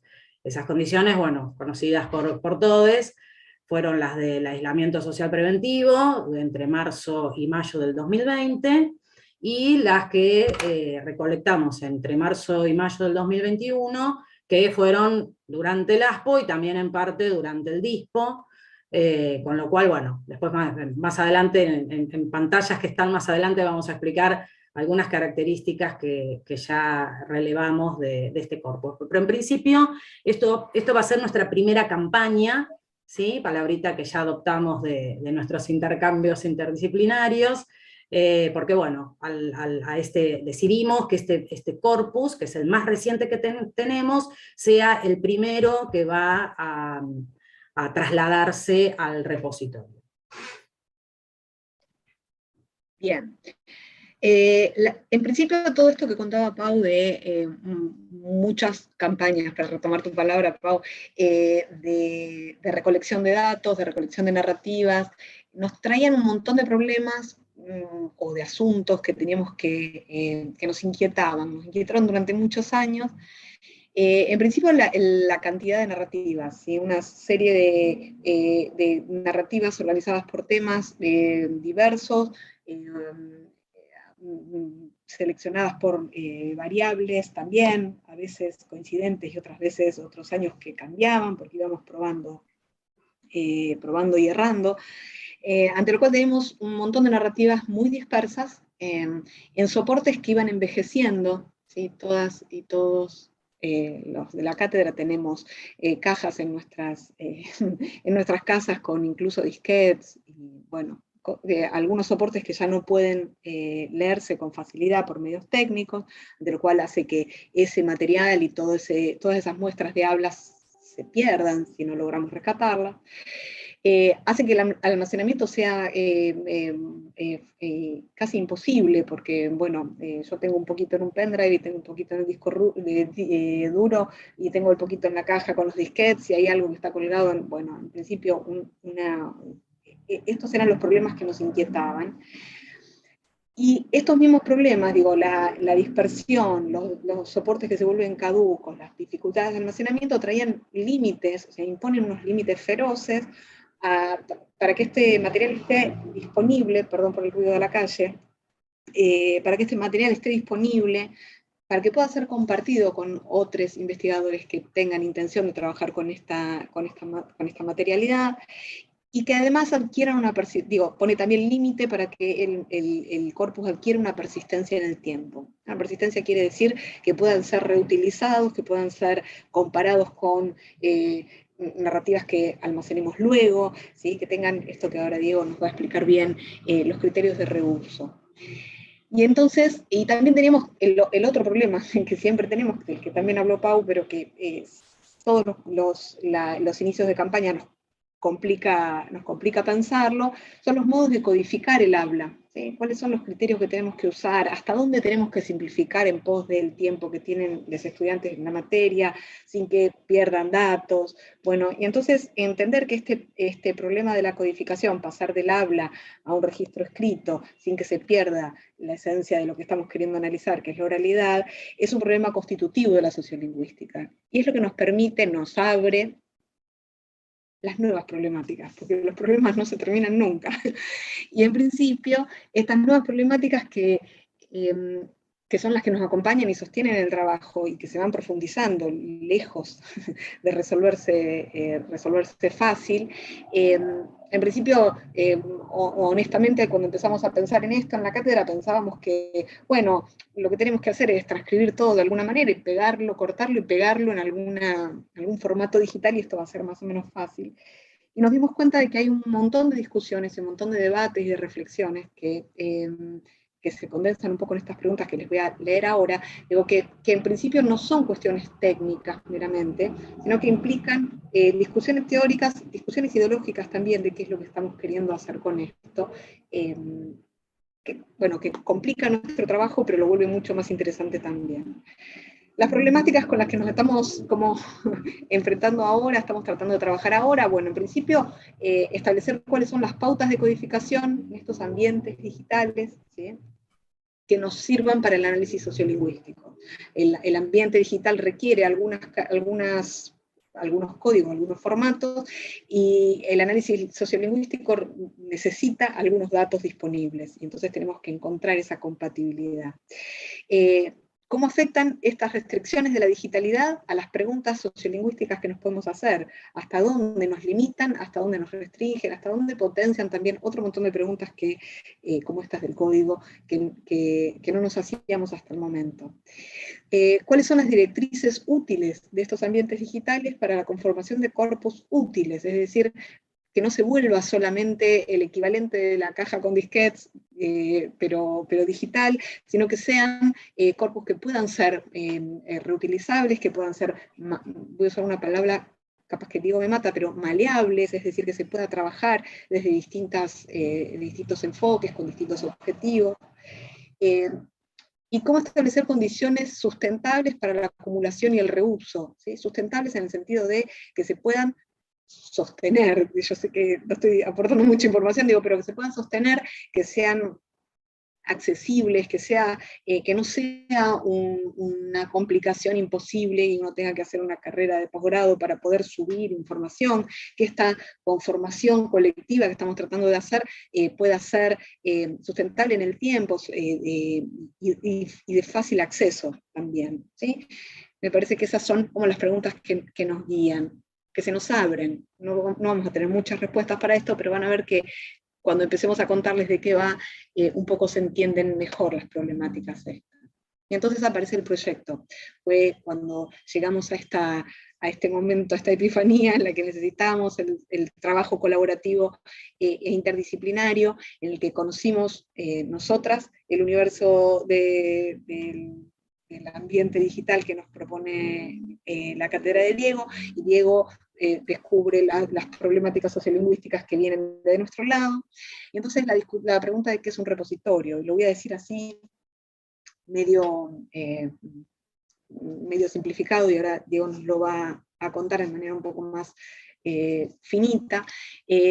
Un repositorio es un corpus colaborativo, es decir, conformado por la participación, el trabajo y la decisión de múltiples agentes de la investigación que recuperan, que recolectan, que recogen datos y arman un corpus que va a ser colaborativo en ese sentido, que está abierto a la comunidad científica y académica, que va a poder acceder a él, va a poder trabajar con ese corpus, va a poder entrar a ese corpus, ¿sí? desde distintas, yo le voy a decir lugares, pero lo que quiero decir es de distintas perspectivas, o buscando diferentes cuestiones, ¿sí? Y que sea fácil de compartir y que tenga un acceso simplificado. De nuevo, que no necesitemos un técnico que venga a contarle a la sociolingüista cómo tiene que hacer sino que sea el propio investigador, la propia investigadora, la psicóloga, la trabajadora social, quien sea que necesite trabajar con narrativas, el lingüista de algún otro lado, que tenga la posibilidad de ingresar y que tenga la posibilidad de acceder, el acceso a este repositorio. Bien, todo tuyo. Diego. Acá estoy. Venga. ¿Qué tal? ¿Cómo va? Bien. Nos comimos la de problemas, construir y código. Sigo adelante igual, ¿eh? Sigue adelante, sí. Me lo pude comer. Este es el nombre genérico con el que, en el espacio de trabajo en el que me desarrollo yo, que tiene que ver con las bibliotecas y el desarrollo de servicios de información en línea, con el que se denominan los repositorios en general, y en el caso particular en el que trabajamos con Paula y Mariana, es lo que se llama un repositorio de datos primarios.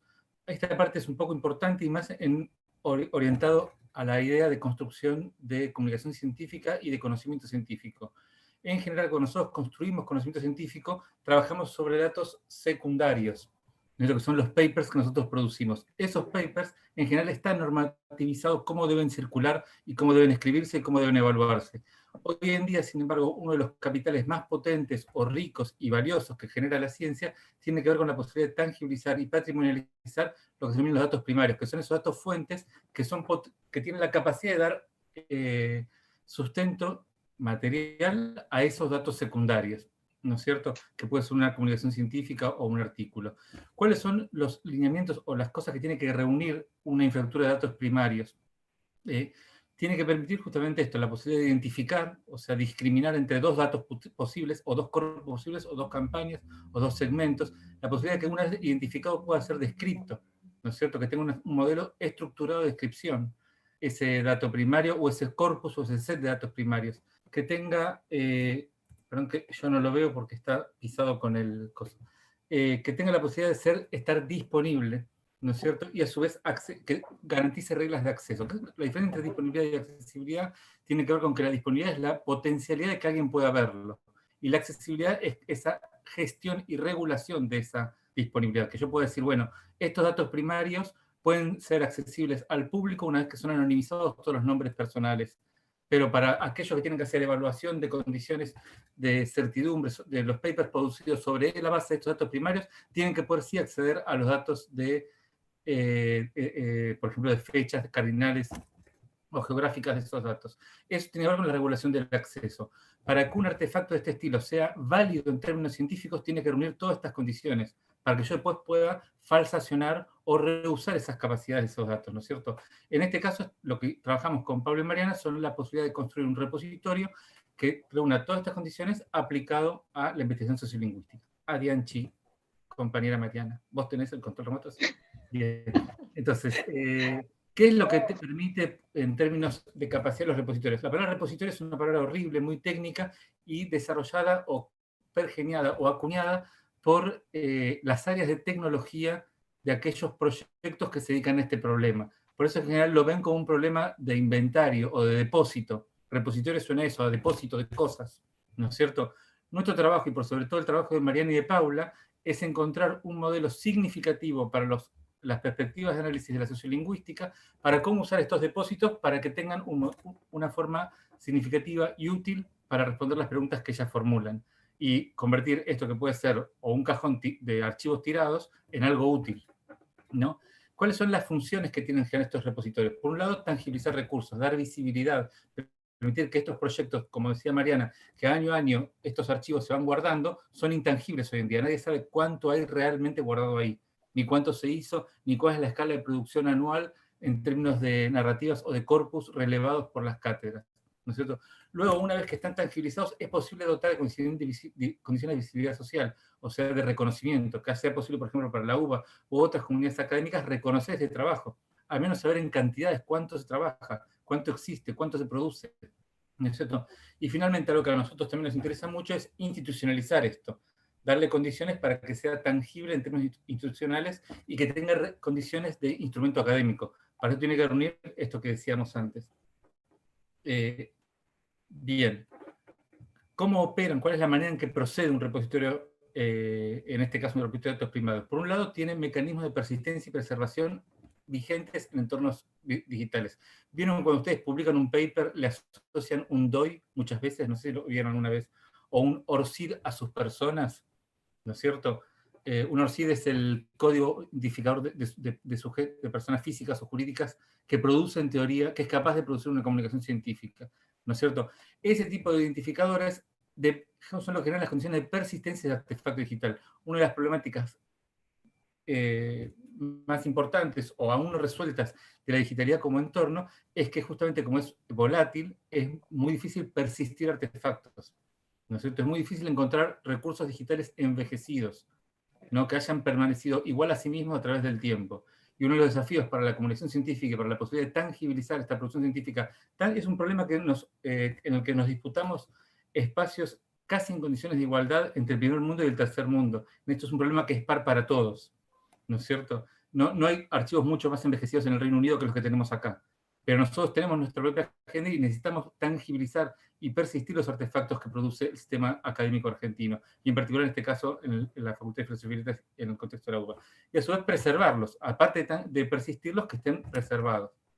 La noción de persistencia requiere no solo que existan, sino que respondan siempre al mismo identificador. O sea que si yo uso el mismo número telefónico, me devuelve la misma persona. No solo que exista el número telefónico. ¿Vieron cuando uno habla de portabilidad numérica con el número telefónico? La persistencia significa que cuando yo llame ese número, me responde la misma persona, ¿no? Es como cuando ustedes ponen un enlace que responde el mismo artefacto, ¿no? Que soporte. Los repositorios tienen metodologías y estándares que permiten codificar estos artefactos para que sean interoperables a través del tiempo, ¿no es cierto? Se estructuran de determinada manera, nosotros usamos este tipo de presentación, por ejemplo, que es una presentación web, porque reúne esas condiciones de persistencia. Esta página web que estamos viendo podría ser analizada hasta por un lavarropas en condiciones interoperables, porque está codificada de la manera más baja posible en términos técnicos, para permitir y facilitar que sea analizada por cualquier tipo de instrumento o herramienta. Luego, tiene que tener pautas de descripción estructurada. Esto, en general, ustedes desarrollan estas metodologías para la descripción en materiales escritos. Me dicen que avanzo más rápido. Bueno, y que a su vez, aparte de la descripción estructurada, una vez que tenemos todo esto, hay que asociar a eso una infraestructura de servicios digitales para usuarios. O sea, que todo esto que funciona tan bien sea accesible para alguien y bajo algún modelo de uso. Y a su vez que permita el acceso a agentes automatizados. Hoy en día gran parte de los procesos de análisis asociados a ese tipo de instrumentos tienen que soportar un modelo de acceso que sea computable, que sea evaluable por un agente automático. Perdón, quería pasarlo yo, pero ahí está. Bien. ¿Qué tipos de acuerdos tuvimos o estamos, muchos de estos todavía los estamos analizando o no están resueltos? Primero, ¿cómo van a ser codificados esos datos? ¿Cuál va a ser el nivel de codificación? Si van a utilizarse archivos planos, ¿qué tipo de esquema de codificación se va a utilizar? Si vamos a adoptar los ya existentes, si vamos a variar en algo, si hay algo de los datos que están construyendo en la cátedra que no puede ser abordado con la estructura de codificación ya existentes o que no resulta significativo.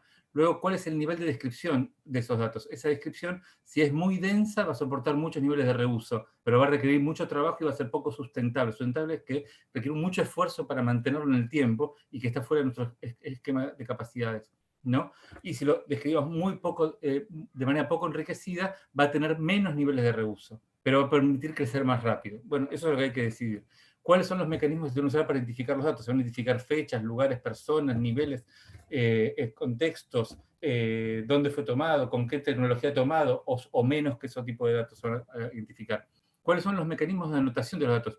Hay una parte de los datos que son los datos tal como vienen, y a su vez esos datos los llaman anotados. Cuando uno anota es cuando uno le semantiza o caracteriza lo que muchas de las presentaciones anteriores comentaban. Esa es una forma de anotación de datos. ¿No es cierto? Que ustedes segmentaban cuando un alumno intervenía, cuando respondía, cuando reforzaba. Es una forma de anotar un discurso. Bueno, hay mecanismos estructurados y técnicos para permitir que esas anotaciones puedan ser relevadas automáticamente. Y luego, ¿cuál es el modelo de servicios que se le va a asociar a eso? Si van a ser accesibles para todo el sistema académico, solo para alumnos, para diferentes momentos y tal. Adelante. Creo que falta una sola. Están bien de tiempo, no se atropellen porque todavía tienen. Somos muy atropellados. Van 20 minutos. Entonces, y finalmente, esto es un poco lo que comentaba Mariana, ¿no es cierto? Hay un marco que se llama marco OLAC de interoperabilidad o portabilidad, ¿no es cierto? No es exactamente lo mismo, pero afecta de la misma manera, que es cómo evaluar cuando uno toma un archivo lingüístico sus condiciones de interoperabilidad y portabilidad. ¿Qué es lo que hay que evaluar en esas condiciones?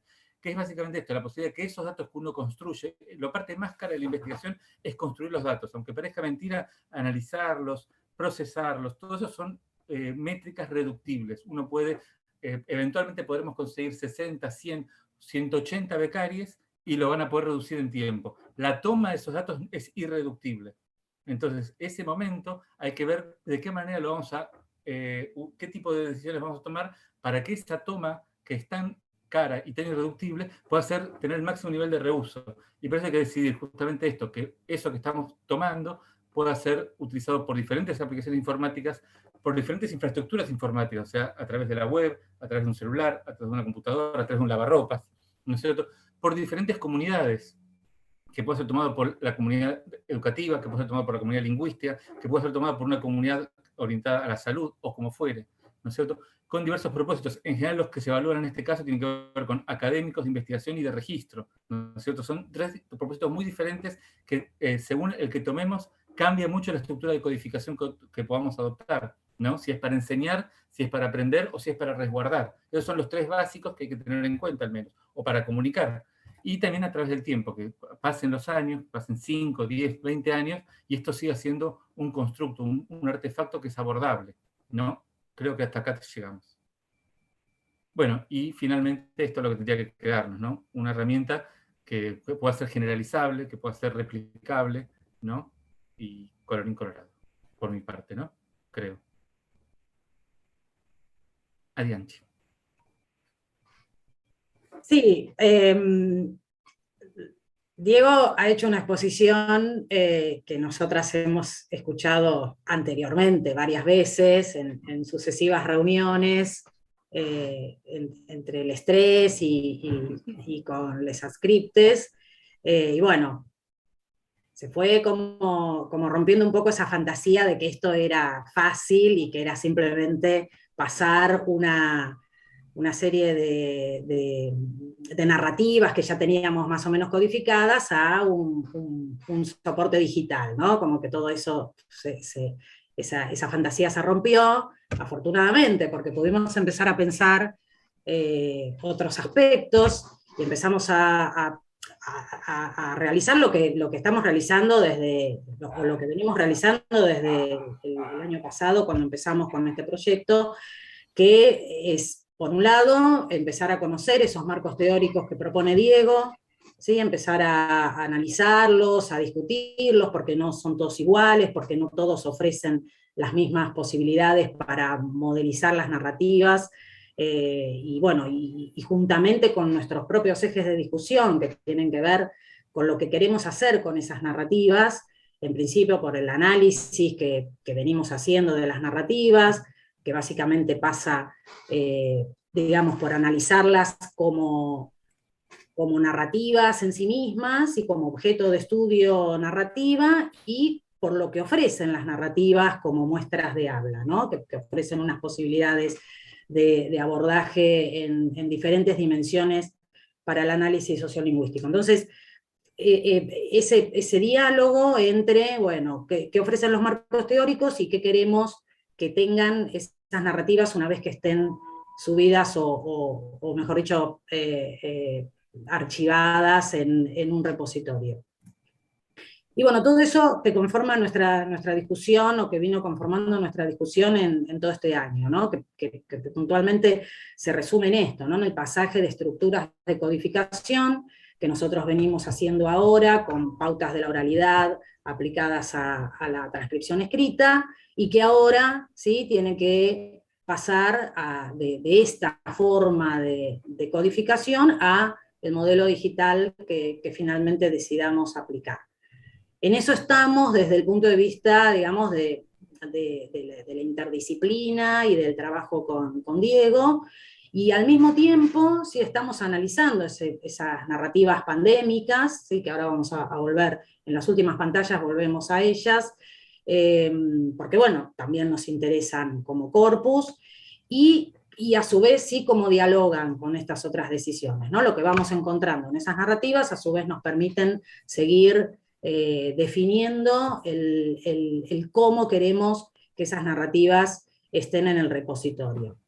Sumado a que también estamos tratando de pensar en ese cómo codificar esas narrativas que sirvan también para otros análisis, ¿no? Para análisis, por ejemplo, estos que se plantearon en esta mesa, o los que se planteaban en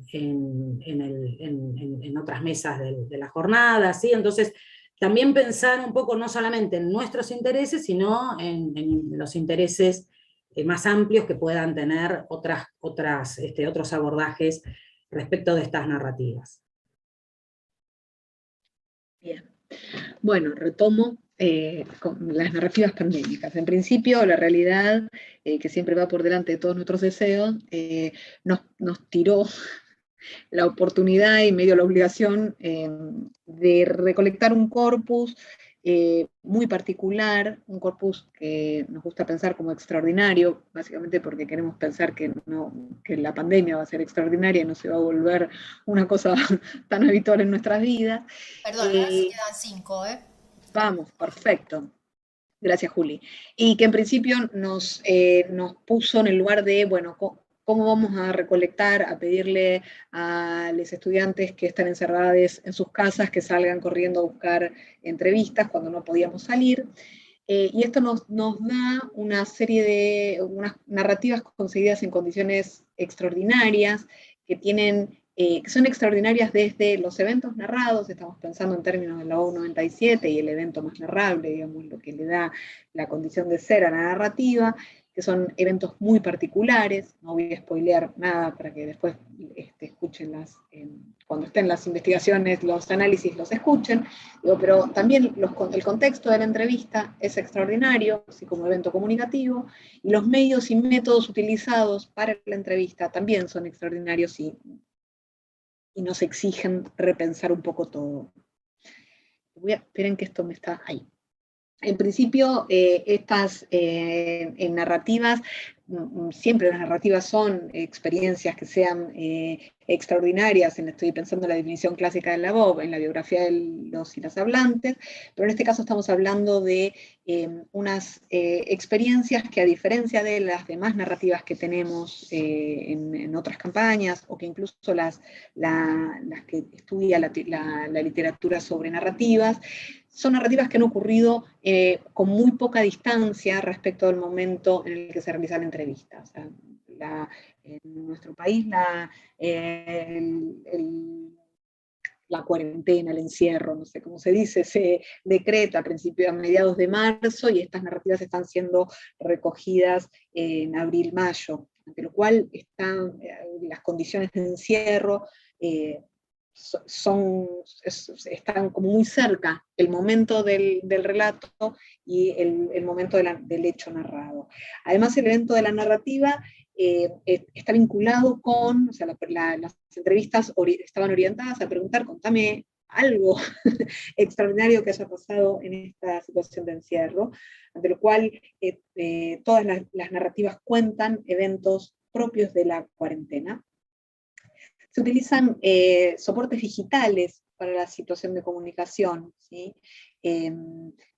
Lo que genera también una situación que ahora somos todos bastante más cancheros en el tema, pero bueno, en abril del año pasado hubo que entrenar a los entrevistados, incluso a los entrevistadores, que son bastante más jóvenes y ávidos de aprender estas cosas, pero bueno, había problemas de conexión, había gente que se sentía más cómoda hablando, otra gente que se sentía más incómoda, bueno, toda la paradoja del observador hubo que desplegarla al infinito.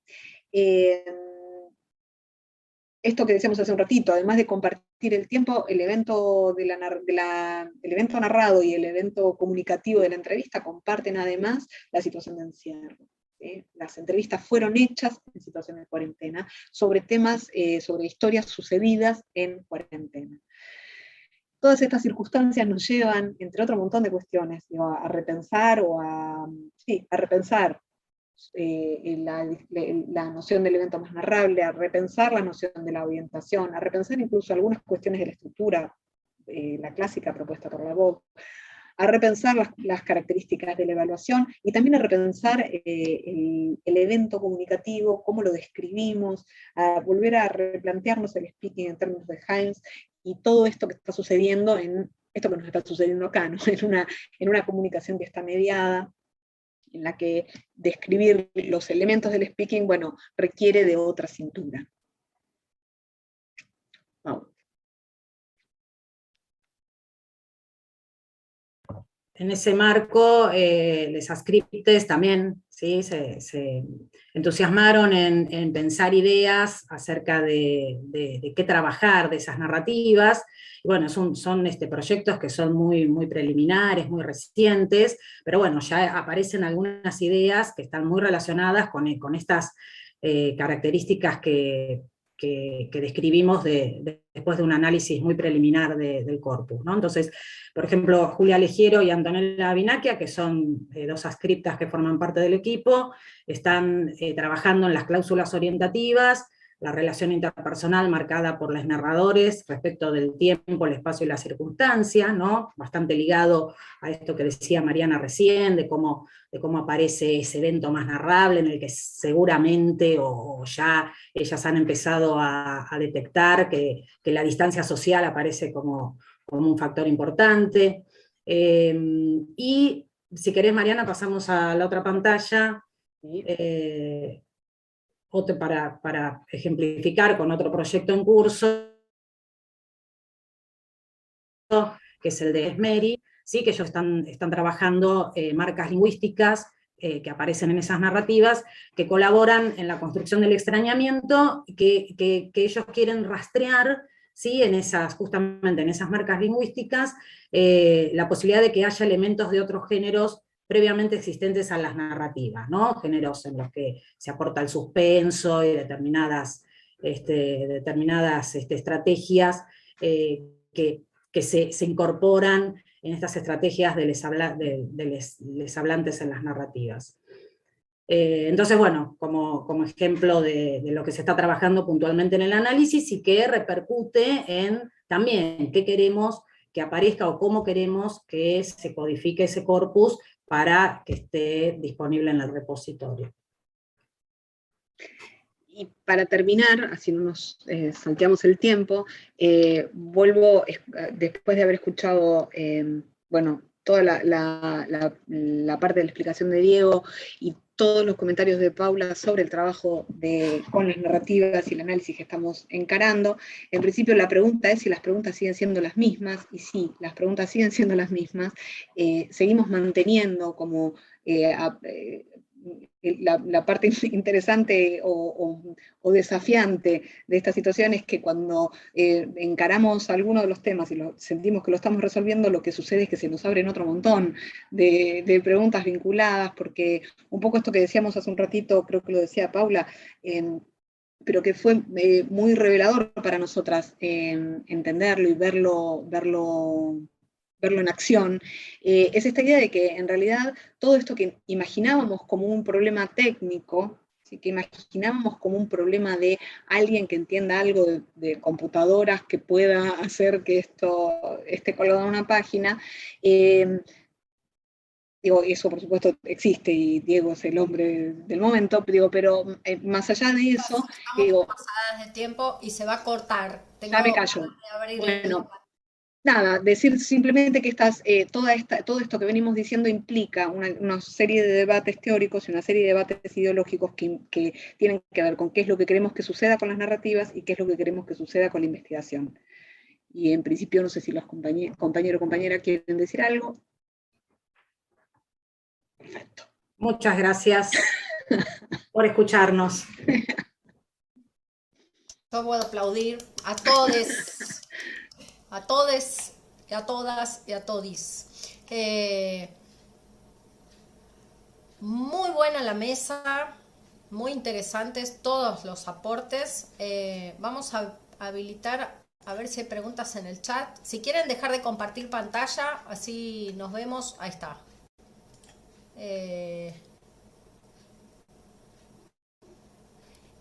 Paso un avisito, mientras tanto, en el chat compartimos un formulario de Google que es para que completen sus datos para tener algún día los certificados. Les pedimos que lo difundan entre los integrantes de los equipos que no están presentes en esta sala de Zoom o que no pudieron acceder o que no vinieron pero que forman parte de los equipos porque tal como prometimos van a tener certificados de expositores. Pero necesitamos que hagan el pasaje. Y que nos los vayan mandando a medida en que los completen. Tenemos consultas, yo puedo cerrar el micrófono y dejarles hablar. Yo tengo alguna consulta para hacerle al equipo de LISI, pero prefiero cederle la palabra en estos minutos que nos quedan, que son un poco más de 5, a alguien que quiera hacer alguna pregunta.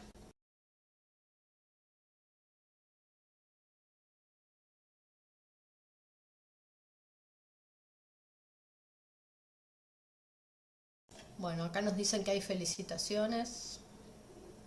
Pregunta a Diego, ¿qué soporte estás pensando para el repositorio? ¿Será compatible con el corpus de LISI? ¿Qué pregunta, Andrea? Hola, ¿qué tal? Nosotros, una de las preguntas que nos hacíamos en el chat, aparte con Paula y con Mariana, es ¿cuál es el soporte de LISI?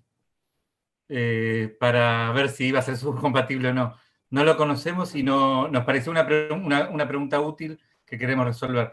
Cuando Mariana comentaba la noción de sustentabilidad, tiene que ver con que podamos mantenerlo sin presupuesto y que sea una tecnología que esté disponible y tal, y que tenga una curva de implementación baja.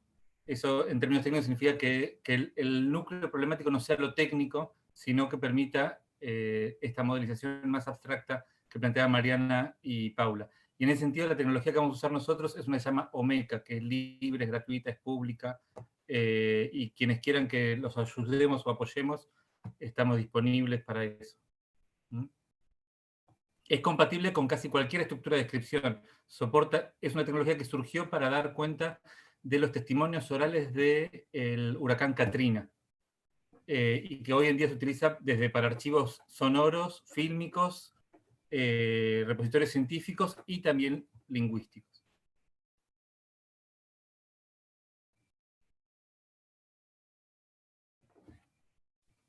No sé, chicas, ¿quieren contestar ustedes? ¿Contesto yo? Sí, Anto y la demás gente del equipo que está. Bueno, no, simplemente aclarar que el Cresbo se encuentra en la etapa inicial de conformación con la discusión de los tipos de géneros discursivos, los géneros discursivos que se van a integrar. Es un corpus digitalizado, pero todavía estamos discutiendo las cuestiones relativas a la plataforma y cómo implementarlo a través de dos módulos. Va a haber un módulo histórico, un módulo sincrónico, y el módulo sincrónico va a recoger diferentes tipos de interacción, tanto interacción cara a cara como en modalidades digitales. Pero en cuanto a, estamos recolectando, estamos empezando a trabajar, pero todavía estamos en la etapa de discusión de cómo incluirlo en una plataforma, que por otra parte tenemos que trabajar también esto con el repositorio digital de nuestra universidad. Así que todavía es una etapa que estamos en etapa de sí conformación, de relevamiento ya de datos, de tipos de interacciones, pero todavía estamos discutiendo la forma de incorporarlo al repositorio digital. Sobre todo que se nos complejizan las decisiones que vamos a tomar en cuanto tiene un módulo histórico, que en la primera parte vamos a empezar por la etapa colonial y parte del siglo XIX, y el corpus sincrónico, ¿sí? Entonces, incluso los parámetros con los que vamos a trabajar para que articule, por ejemplo, la parte histórica, el módulo histórico, con corpus digitalizados sobre el español de América, ¿sí? De forma tal de que los parámetros puedan articularse. Así que todavía estamos en etapa de discusión, por eso entendía muchísimo esta cuestión de la complejidad y los criterios y lo que tenemos que ir resolviendo, las capacidades también de las páginas y los repositorios digitales, lo que pueden proveer las instituciones, e incluso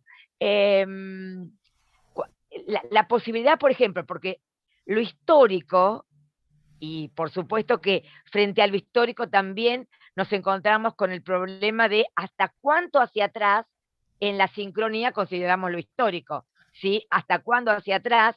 Sobre todo, además, tenemos la problemática que se da en este momento, que es de las microdiacronías, ¿sí? Y las diacronías digitales que están ahí en plena ebullición. Entonces, también es una cuestión compleja para resolver, ¿no?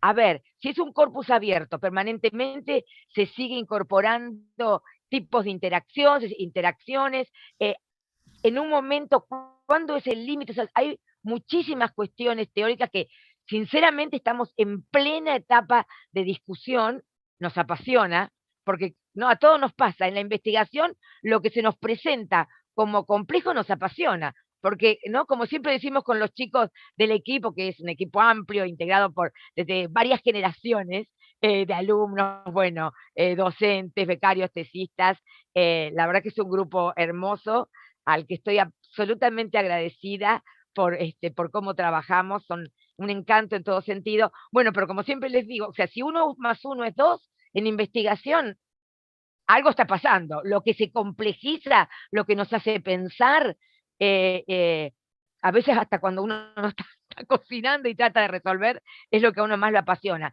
Y en cuanto a los corpus digitales, sinceramente, estamos discutiendo, o sea, yo mentiría si diría tenemos las cosas resueltas. No, no las tenemos resueltas. Las estamos discutiendo, y bueno, veo que todos estamos en lo mismo. Estamos en la misma. Tenemos 2 minutos de conexión. Perdón. Les agradezco mucho la participación en la mesa, pero tenemos que entrar a la otra reunión de Zoom porque tenemos 2 equipos más para exponer. Muchas gracias. Recogemos consultas si quedaron en el canal de YouTube y se las enviamos. Muchas gracias a todos. Gracias a vos, Juli, gracias a todos. Cariños a todos. Gracias.